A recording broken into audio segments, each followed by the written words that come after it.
আর মাত্র একদিন পরেই নির্বাচনের নানা খবর নিয়ে ঠাকুরগাঁও থেকে যুক্ত হচ্ছেন সহকর্মী মোহন ইসলাম। মোহন, আপনি যে এলাকায় আছেন, ভোটারদের মধ্যে নিশ্চয়ই নির্বাচন ঘিরে নানা রকম প্রতিক্রিয়া পাচ্ছেন। আপনার মাধ্যমে সে খবর আমরা জানতে চাই।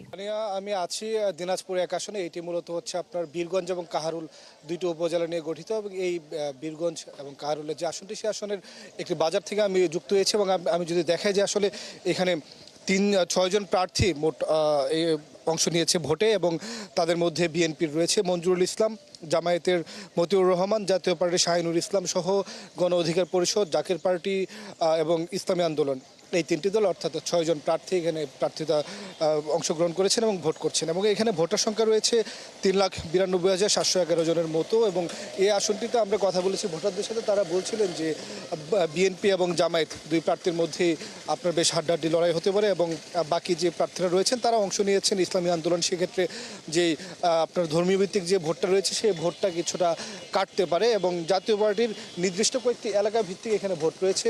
মোটা দাগে আসলে সেরকম ভোট নেই। এখানে বিএনপি এবং জামায়াতের মধ্যে খুব ভালো ফাইট হবে বলে কিন্তু তারা বলছিলেন এবং এই এলাকায় অনেক ধরনের সমস্যা রয়েছে, বিশেষ করে আপনার রাস্তাঘাটে তো সমস্যা রয়েছে, সন্ত্রাস, মাদক থেকে শুরু করে যে কর্মসংস্থান, সেই বিষয়গুলো তারা বলছিলেন যে যে দল ক্ষমতায় আসুক বা যে এমপি হয়ে আসুক তারা যেন এই সমস্যাগুলোর সমাধান করেন এবং তারা সেই হিসেবে ভোট দেবেন। যেহেতু এখানে আসলে দীর্ঘদিন পরে একটি ভালো ভোট হচ্ছে বলে তারা মনে করছেন, সেই জায়গায় তারা ভোট কেন্দ্রে যাবেন এবং এই যারা অংশ নিচ্ছেন তাদের মধ্যে একজনকে বেছে নেবেন। সাথে গণভোটে তারা অংশ নিয়ে হা বা না যে যার মতো করে মতামত প্রকাশ করবে বলে ভোটাররা কিন্তু আমাদেরকে বলছিলেন।